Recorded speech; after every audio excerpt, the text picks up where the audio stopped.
Olá, caro aluno, cara aluna do Centro Universitário Salesiano de São Paulo, Unisal. Meu nome é Ronald Oliveira, sou salesiano de Dom Bosco e falo diretamente com você, aluno da Extensão Universitária de Vulnerabilidade Juvenis.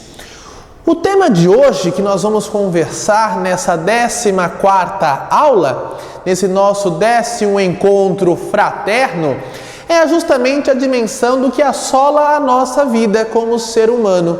Aquilo que sempre perscrutou os nossos pensamentos, quer diretamente, quer também indiretamente. Nós vamos falar sobre o sentido da vida.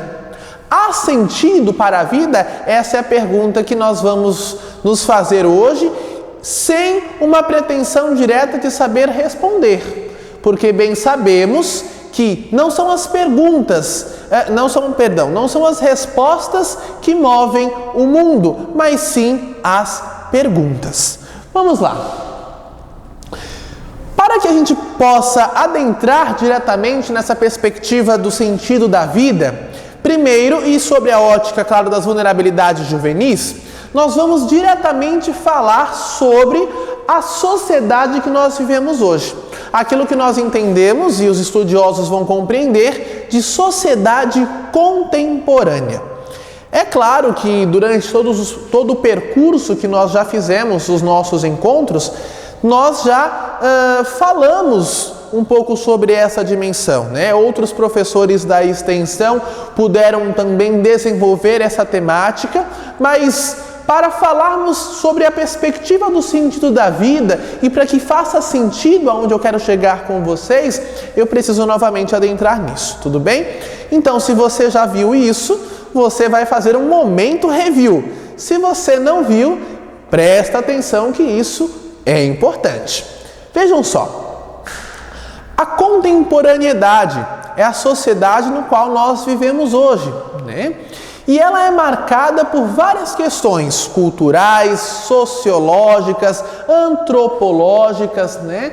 É um estilo próprio de se viver, é um estilo próprio de se pensar, é um estilo próprio de se relacionar. Isso precisa ficar claro para nós. Não é que eu vá tratar aqui somente das dimensões que não são tão boas, porque nós sabemos, afinal de contas, vivemos nessa sociedade, o quanto de positivo há nela. Mas, sob a ótica das vulnerabilidades, eu preciso tratar de alguns esquemas que assolam as fragilidades, que nos mostram as fragilidades desse tempo. Nós somos frágeis. Nunca tivemos tantas possibilidades, nunca tivemos tantos sentidos e nunca fomos tão presos. Nunca fomos... É uma sociedade marcada pela perspectiva de estarmos sempre fortes, estarmos sempre bem. Mas a sociedade ela nunca foi tão frágil. A sociedade, o ser humano nunca foi tão sozinho. O ser humano nunca se colocou num patamar tão isolado como nós vivemos hoje. Ronald, o que é que você quer dizer com isso? Sabem que nós vivemos numa época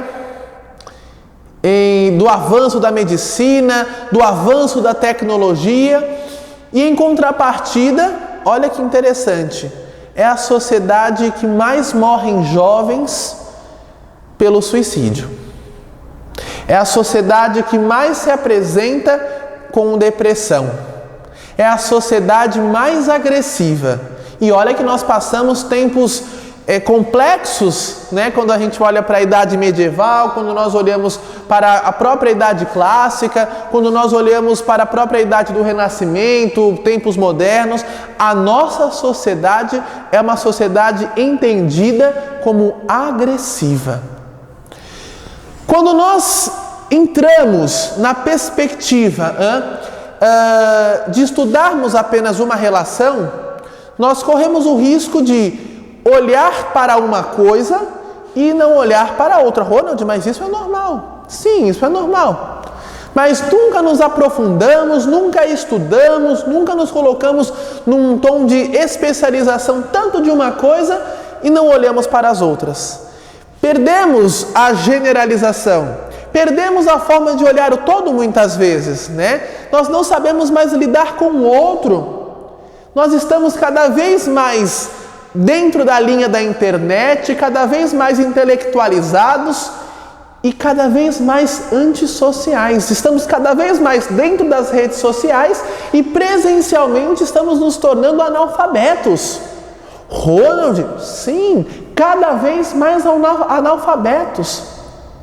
Nós temos dificuldade de prolongar assuntos. Nós temos dificuldade de prolongar uma conversa. Nós temos dificuldade de terminar um relacionamento presencialmente. E somos doutores em escrever.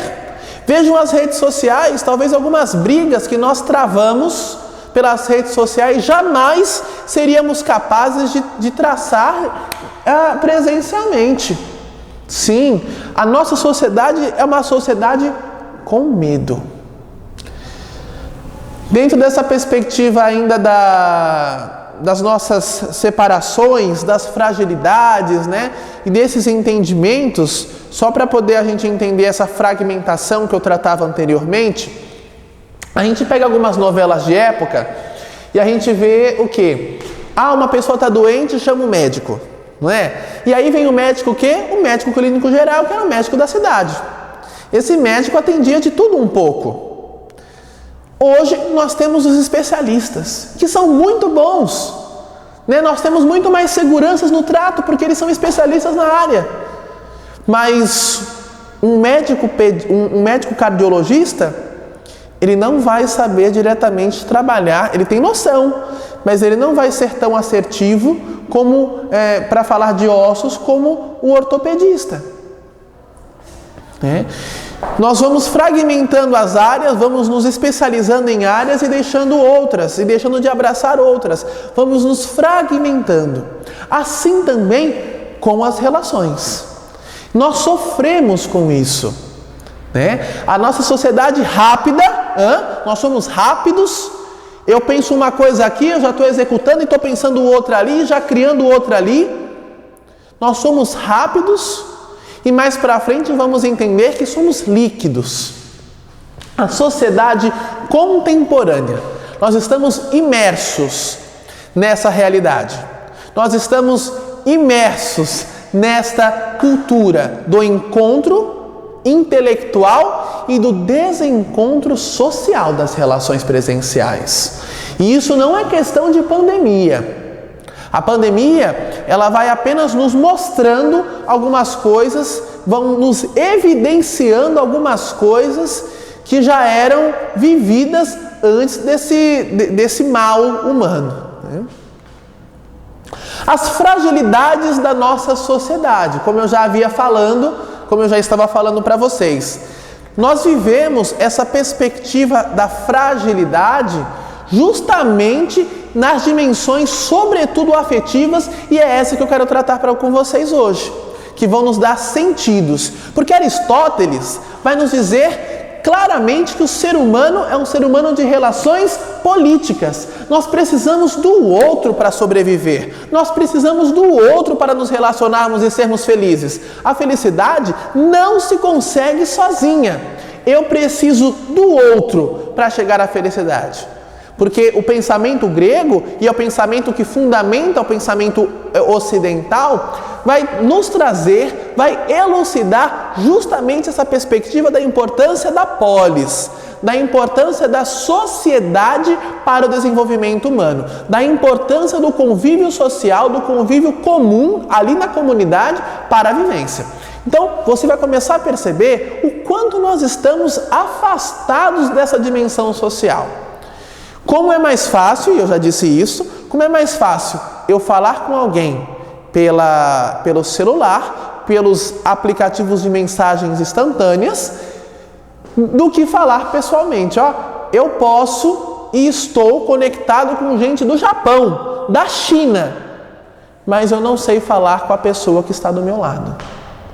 Eu saio para jantar com alguém, eu saio para almoçar com alguém, eu preciso postar uma foto daquele momento, eu preciso postar uma foto da minha comida para poder alimentar quem está lá. E aí eu deixo de viver com quem está aqui.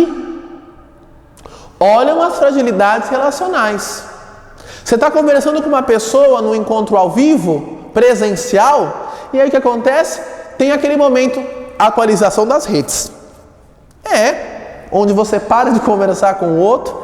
E existem restaurantes, inclusive, que dão desconto na conta se você mantém uma relação presencial sem o uso de aparelhos telefônicos.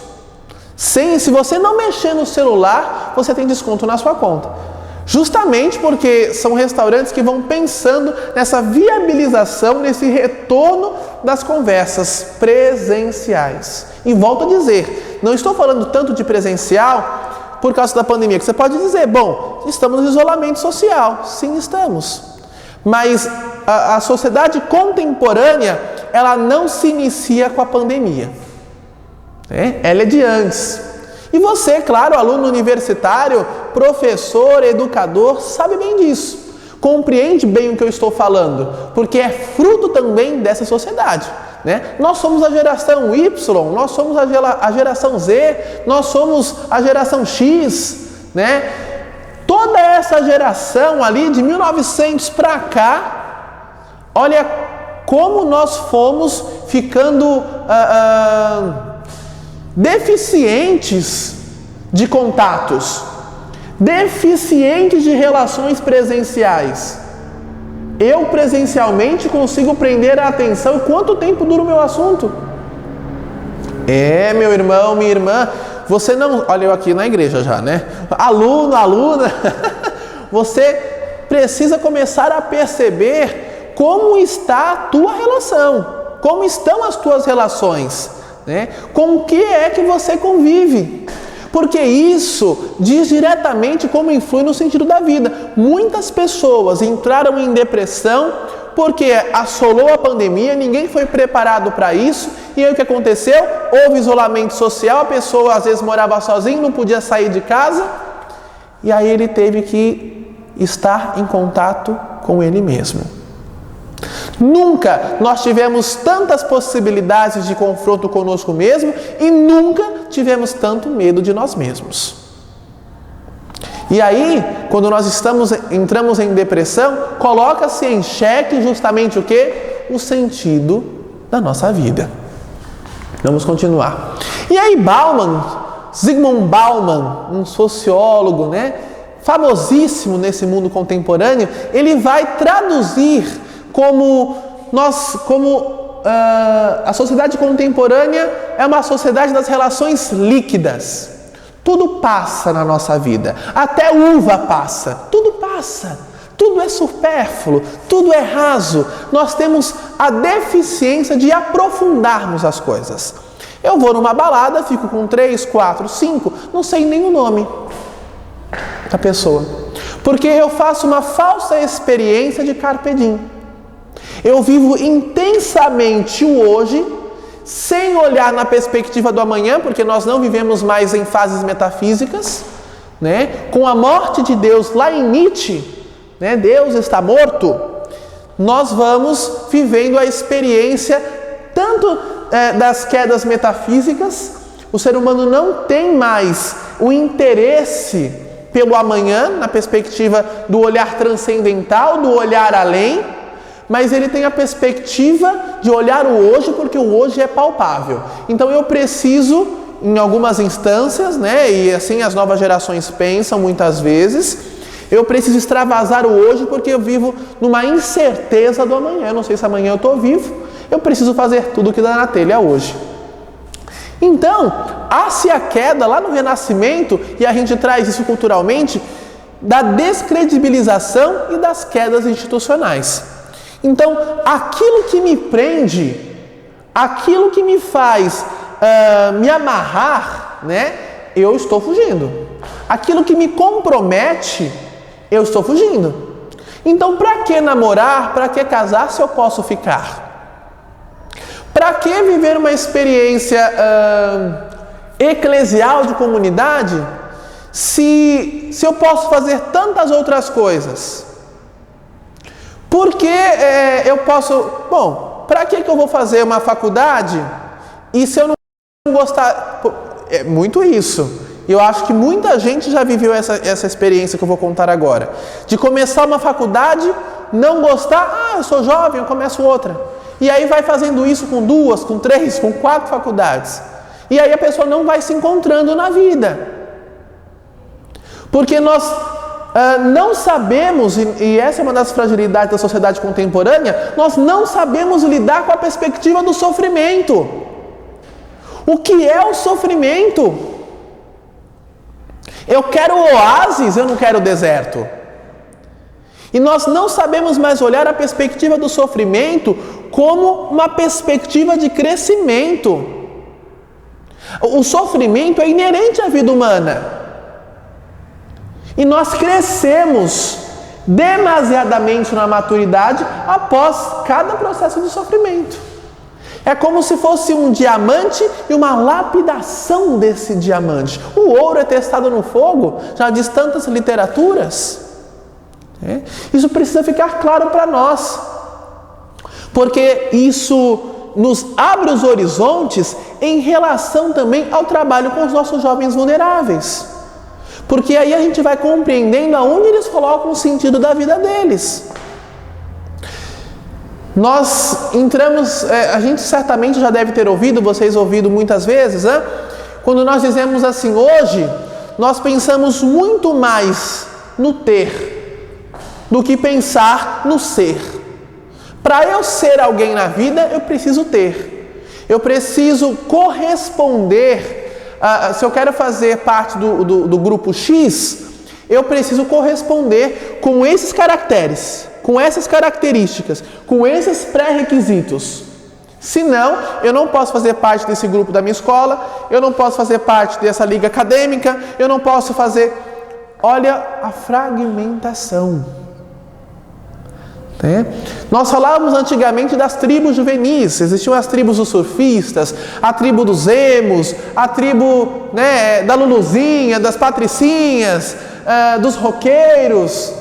Hoje, a questão é mais ampliada, mas ela continua fragmentada. Relações líquidas. Nós não conseguimos nos aprofundar nas conversas, nos relacionamentos.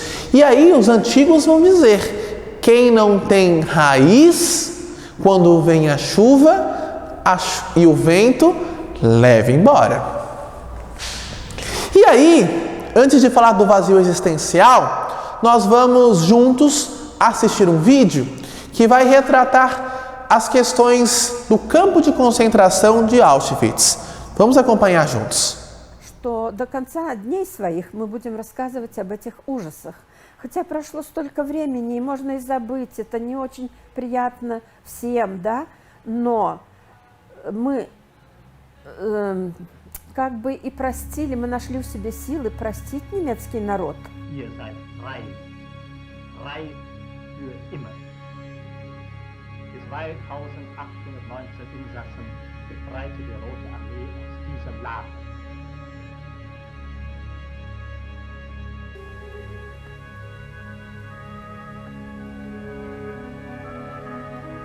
On the ramp stood SS men with dogs that were eager to attack us. There were prisoners in striped uniforms with sticks who beat us out, jump, leave your things behind. Звичайший барак. Підлога не було ні місця. Накриті, то такі врем'янка така. І в тій врем'янці ми жили.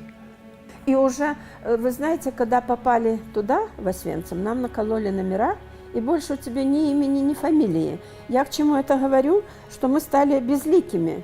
My number is 73,305, which I had to shout twice daily at counting.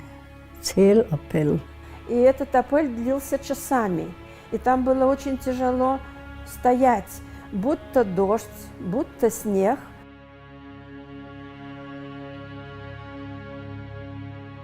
Bloße alte Leute.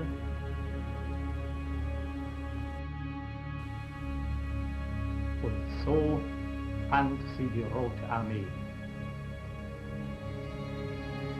Die Sowjetkämpfer haben die Deutschen aus Auschwitz vertrieben.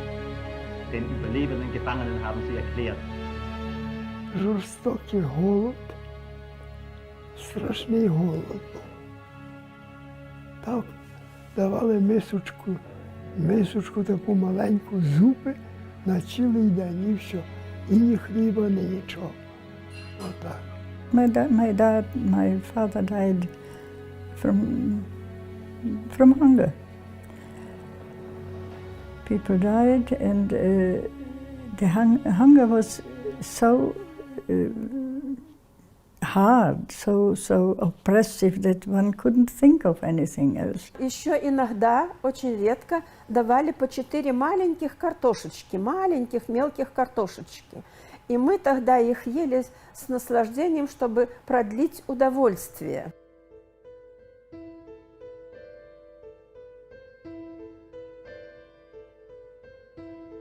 Jeder denkt doch, geht baden, zieht sich doch aus. Nackig sind sie doch alle reingegangen in die Gaskammer.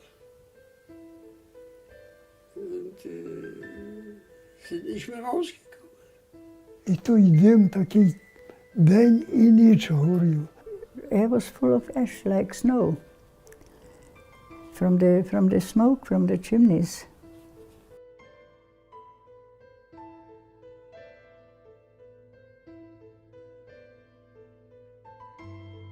Why?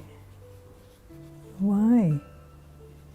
It's inconceivable, incomprehensible and illogical completely.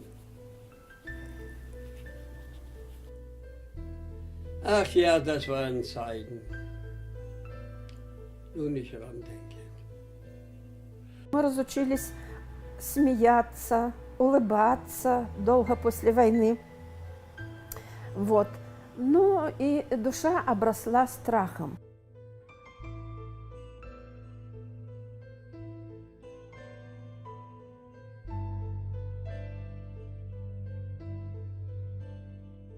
One must start teaching the children when they are very small not to hate the other child because it's black and I am white or yellow. Respect the other. That's what should be taught from earliest age.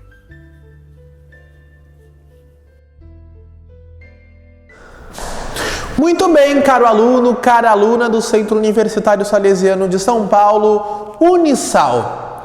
Esse vídeo, de fato, é muito forte, né? Esse vídeo ele vai mostrar diretamente os limites, né? Uma situação de vulnerabilidade limite no qual muitos seres humanos, muitos homens e mulheres, crianças, foram submetidos. E por que trouxe essa experiência para vocês? Porque vou entrar diretamente numa ciência que foi pensada, uma escola psicológica que foi pensada diretamente dentro do campo de concentração, que é a logoterapia. A logoterapia, ela foi pensada por Viktor Frankl, um médico psiquiatra que viveu no campo de concentração, né? E essa ciência, entre tantas outras coisas que ela atribui, ela trabalha objetivamente a questão do sentido da vida, né? E ela nos ajuda a perceber e a nos perguntar várias questões acerca dos nossos comportamentos, porque ela faz parte de uma área maior da psicologia chamada fenomenologia.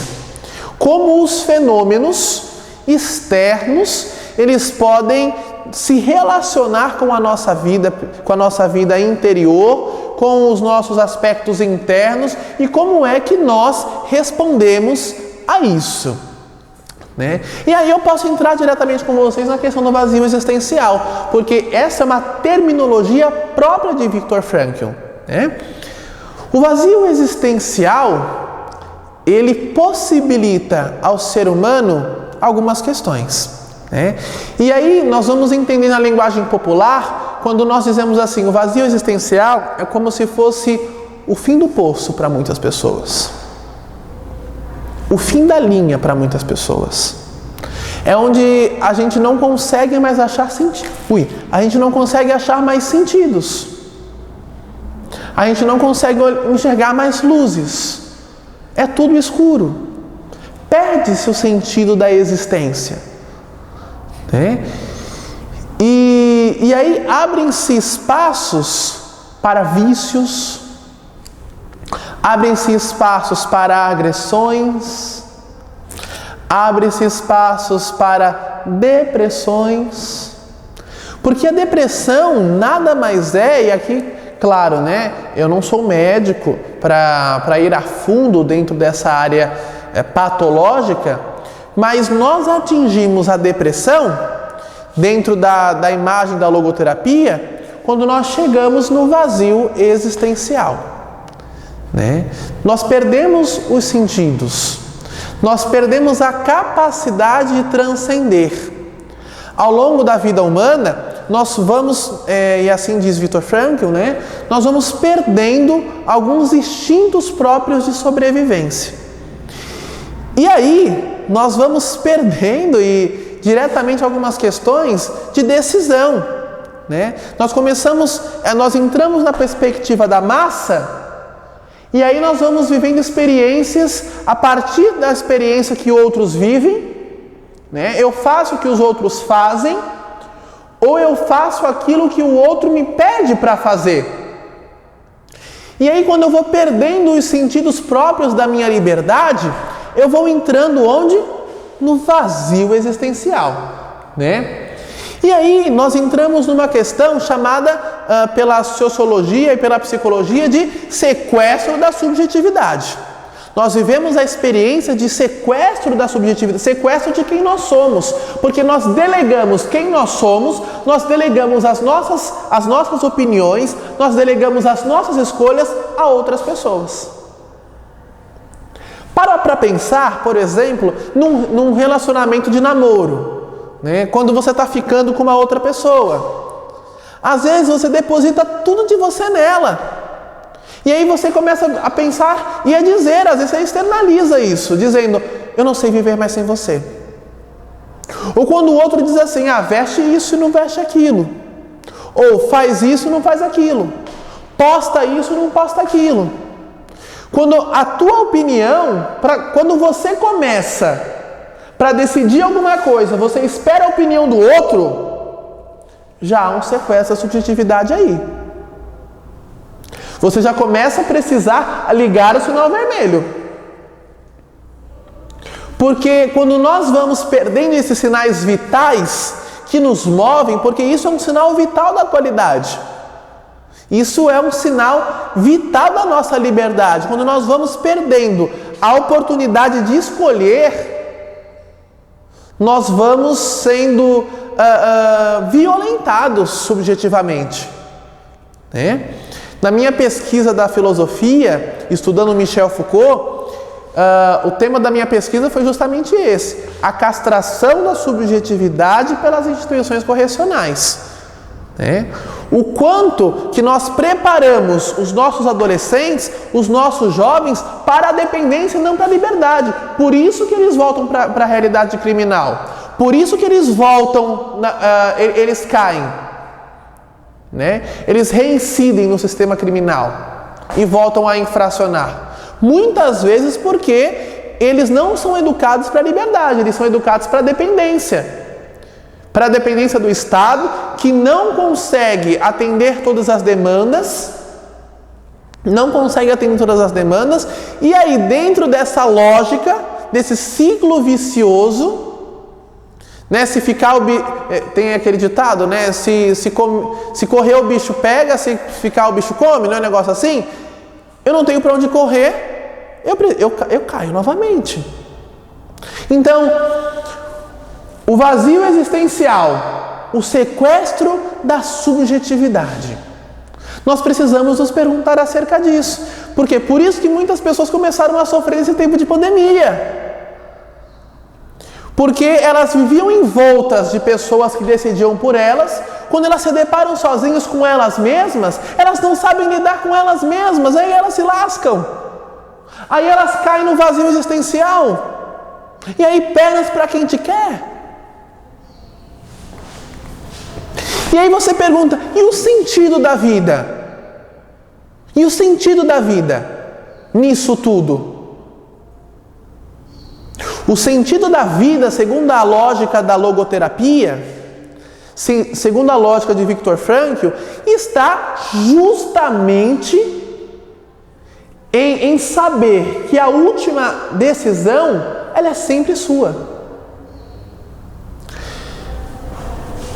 No final das contas, você vive uma situação na tua casa, na tua família, mas você escolhe como é que você vai viver isso. Você vai dando motivações, você vai atribuindo valor para aquilo que você está vivendo, para aquilo que você vai viver. É você ter controle de você mesmo. É não permitir que as pessoas te controlem, não permitir ser controlado pelo outro, mas você ser autor da tua vida. Viktor Frankl, e aí eu indico uma leitura para você que não leu esse livro, do Sentido da Vida, né? As 100 primeiras páginas do livro do Viktor Frankl, O Sentido da Vida, ele vai desenvolver acerca do tempo em que ele viveu no campo de concentração de Auschwitz. Depois, a partir da página 101, aí ele vai dando um pouco...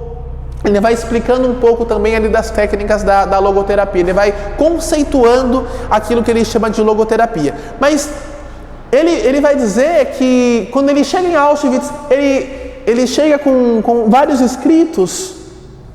Ele chega com vários escritos. E aí ele vai precisar deixar esses escritos na mão dos nazistas. E ele diz que uma das grandes motivações dele para continuar vivo dentro do campo de concentração, mesmo comendo pão que o diabo amassou, foi reescrever esses escritos. Reescrever aquilo que ele tinha trazido e conseguir tirar do campo de concentração.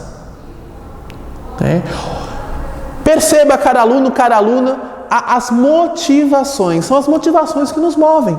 Por isso que no primeiro dia de aula, no nosso primeiro dia de encontro, eu sempre pergunto, qual é a tua motivação?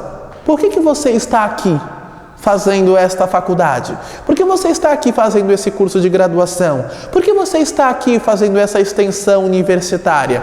Essa pergunta não é para encher linguiça.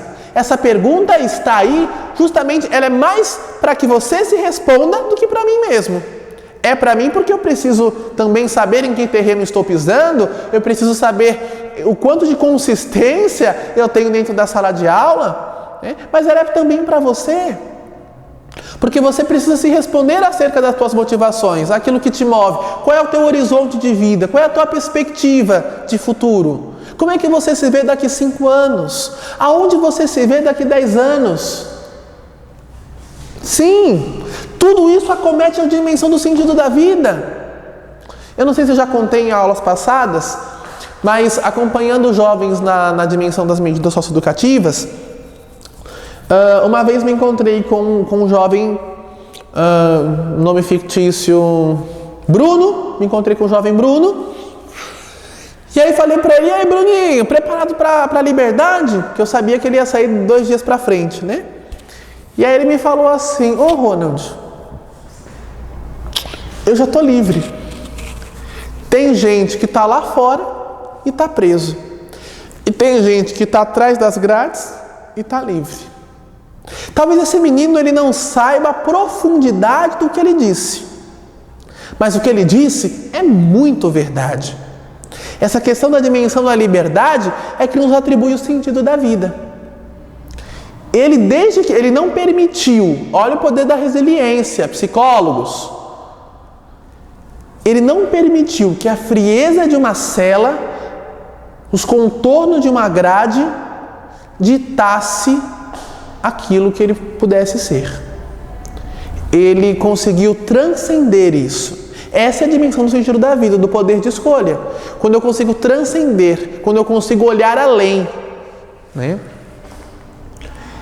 Como eu disse, a liberdade de escolher. Quando eu me entendo autor da minha história, autor da minha vida, e quem precisa dar passos em relação à minha vida sou eu mesmo. E que eu não posso delegar isso ao outro.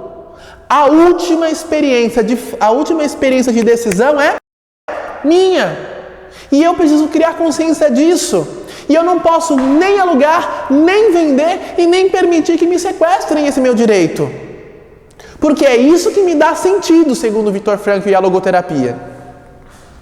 E por fim, aí nós vamos finalizar esse momento, Viktor Frankl diz: quando a situação for boa, desfrute-a. Quando a situação for ruim, transforme-a. Quando a situação não puder ser transformada, transforme-se. Percebe? Atrás disso tudo está o quê? O poder de escolher. O poder de como nós estamos nos relacionando conosco mesmo e a partir desse momento de entendimento de nós mesmos, como é que nós vamos olhar para o externo. Como é que nós vamos lidar com o outro e com a dimensão exterior do mundo. Né? Isso é muito forte. Né? Porque falando de sentido da vida, toda vez que eu falo sobre o sentido da vida, toda vez que eu aplico essa aula de sentido da vida, eu me pergunto acerca das minhas motivações. Eu pergunto acerca das minhas escolhas. Porque toda escolha há uma consequência. Né? Assim também com os meninos vulneráveis. Assim também com você. Então nós precisamos pensar acerca disso. O sentido da vida precisa estar na nossa mente. Por isso que muitos psicólogos vão desenvolver especializações sobre projeto de vida. Muitos profissionais vão trabalhar dinâmicas vocacionais para a gente entender qual a tua vocação, quais são as tuas aptidões profissionais. Tudo isso para que a gente possa responder e fazer os encaixes certos do quê? Do sentido da vida. Então, quando a situação for boa, desfrute-a. Quando a situação for ruim, transforme-a. Quando a situação não puder ser transformada, transforme-se. Pegue as rédeas da tua vida. Qual a motivação que você dá a ela? A você, meu irmão, meu querido aluno, minha querida aluna, meu muito obrigado. Deus o abençoe e até a próxima.